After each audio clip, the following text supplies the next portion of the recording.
ಭಾರತೀಯ ಜನತಾ ಪಕ್ಷದ ಪ್ರಣಾಳಿಕೆ ಮೊನ್ನೆಯೋ ಬಿಡುಗಡೆ ಆಯಿತು.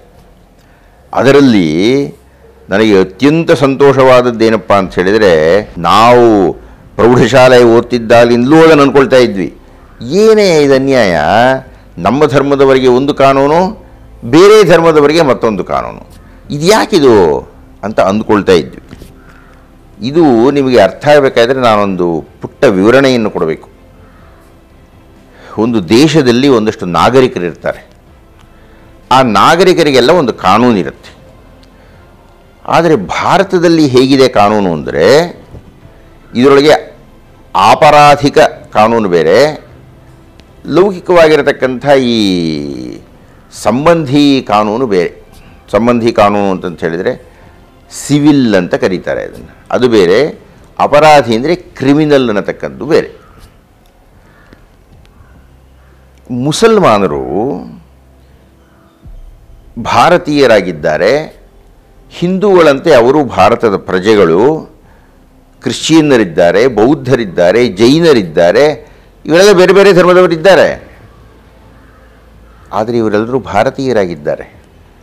ಈ ಭಾರತೀಯರು ಭಾರತೀಯ ಎಲ್ಲೆಯ ದೇಶದ ಒಳಗೆ ಬದುಕ್ತಾ ಇದ್ದಾಗ ಎಲ್ರಿಗೂ ಒಂದೇ ಕಾನೂನು ಇರಬೇಕಪ್ಪ. ಆದರೆ ಸಮಸ್ಯೆ ಏನಾಗಿದೆ, ಮುಸಲ್ಮಾನರಿಗೆ ತಮ್ಮದೇ ಆದ ಒಂದು ಕಾನೂನು ಇಟ್ಕೊಂಡಿದ್ದಾರೆ. ಅದು ವೈಯಕ್ತಿಕ ಕಾನೂನು ಅಂತ ಕರ್ಕೊಳ್ತಾರೆ ಅವರು. ಅದು ನಮ್ಮ ಧರ್ಮ ಹೇಳಿರತಕ್ಕಂಥ ಕಾನೂನು ರೀ, ನಾವು ಅದನ್ನು ಪಾಲನೆ ಮಾಡ್ತೀವಿ ಅಂತ ಹೇಳ್ತಾರೆ. ಹೌದೇನಪ್ಪ, ಪಾಲನೆ ಮಾಡ್ತೀರೋ ಅಂದರೆ ಇಲ್ಲ ಕ್ರಿಮಿನಲ್ದು ಬೇಡ ಅಂತಾರೋ, ಅಪರಾಧಕ್ಕೆ ಸಂಬಂಧಪಟ್ಟಿರತಕ್ಕಂಥ ಕಾನೂನು ನಮ್ಮದು ಬೇಡ, ಭಾರತ ತಗೊಳ್ತೀವಿ ಅಂತ ಹೇಳ್ತಾರೆ. ಯಾಕೆ ಅಂದರೆ,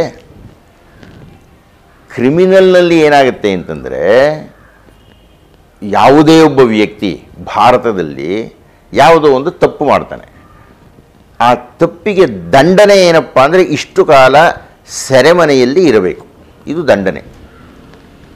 ಆದರೆ ಮುಸಲ್ಮಾನರ ಕಾನೂನು ಏನು ಹೇಳುತ್ತೆ, ಯಾವನೊಬ್ಬನು ಏನೋ ಒಂದು ಕದ್ದಿದ್ದಾನೆ, ಕದ್ದಿದ್ದು ರುಜುವಾತಾದರೆ ಕದ್ದ ಕೈಯನ್ನು ಕತ್ತರಿಸು ಅಂತ ಹೇಳುತ್ತದೆ. ಈಗ ಮುಸಲ್ಮಾನರು ತಮ್ಮ ಕಾನೂನು ಬೇಕು ಅಂತ ಅನ್ನೋದಾದರೆ ಕದ್ದವನ ಕೈ ಕತ್ತರಿಸ್ಬೇಕಲ್ಲ ಅವರು. ಇಲ್ಲ, ಅದಕ್ಕೆ ಮಾತ್ರ ಭಾರತದ ಕಾನೂನು ಇರಲಿ, ಕೈ ಕತ್ತರಿಸೋದು ಬೇಡ, ಸೆರೆಮನೆಗೆ ಹೋಗ್ತೀವಿ ಅಂತ ಹೇಳ್ತಾರೆ. ಅಂದರೆ ಇದೊಂದು ದ್ವಂದ್ವ ನಿಲುವು. ಅದು ಕಾರಣ ನಮ್ಮ ಭಾರತದಲ್ಲಿ ಬುದ್ಧಿ ತಿಳಿದಂದಿನಿಂದ ಈ ಒಂದು ನೋವು ಎಲ್ಲ ಹಿಂದೂಗಳಿಗೂ ಇದೆ. ನಮಗೊಂದು ಕಾನೂನು, ಅವ್ರಿಗೊಂದು ಕಾನೂನು ಏನ್ರಿ ಅಂತಂತ. ಈ ಪ್ರಣಾಳಿಕೆಯಲ್ಲಿ, ಮೊನ್ನೆ ಬಿಡುಗಡೆ ಮಾಡಿದಂತಹ ಪ್ರಣಾಳಿಕೆಯಲ್ಲಿ ಭಾರತೀಯ ಜನತಾ ಪಕ್ಷ ಘೋಷಿಸ್ತಾ ಇದೆ, ನಾವು ಏಕರೂಪ ಶಾಸನವನ್ನು ತರುತ್ತೇವೆ ಅಂತ. ಇದು ನನಗೆ ತುಂಬ ಸಂತೋಷವಾಗಿರತಕ್ಕಂಥ 5ನೆಯ ಕಾರಣ. ಅವರಿಂದ ಅನುಕೂಲ ಆಗಿರೋದ್ರಲ್ಲಿ ಇದು ಮಹಾ ದೊಡ್ಡ ಅನುಕೂಲ ಆಗಿದೆ ಅಂತ ಘಟಿಸಿಬಿಟ್ರೆ